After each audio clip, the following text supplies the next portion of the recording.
नमस्कार मैत्रिणींनो, cook with अनुजामध्ये तुमचं स्वागत आहे। मैत्रिणींनो, आहारात गूळ आणि शेंगदाण्याचा समावेश असला की हिमोग्लोबिन वाढण्यास मदत होते। आज आपण केवळ 2च वस्तू वापरून बनवणार आहोत शेंगदाण्याची रुचकर चिक्की। चला तर मग सुरू करूया। त्यासाठी साहित्य: 2 चमचे तूप, शेंगदाणा कूट 1 वाटी आणि पाऊण वाटी गूळ।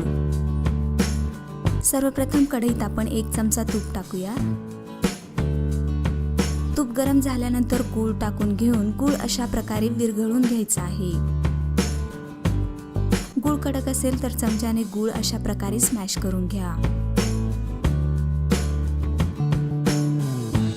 आता गूळ पूर्णपणे विरघळल्यानंतर 3 ते 4 मिनिटे या गुळाचा पाक होऊ द्या।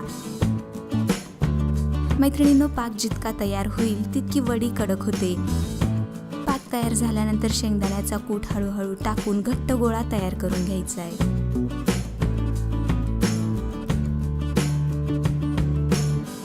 मैत्रिणींनो, हा गोळा गरम असतानाच लाटून घ्यायचा आहे अशा प्रकारे।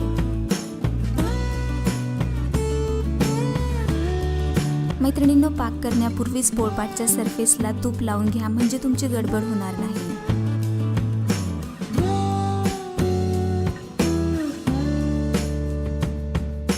आणि गरम असतानाच या पोळीचे काप करून घ्या।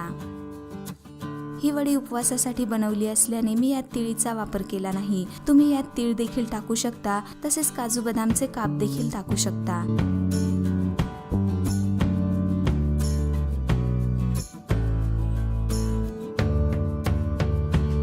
तयार आहे रुचकर व झटपट तयार होणारी शेंगदाणा चिक्की।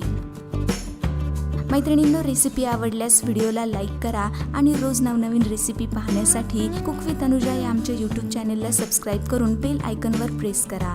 धन्यवाद।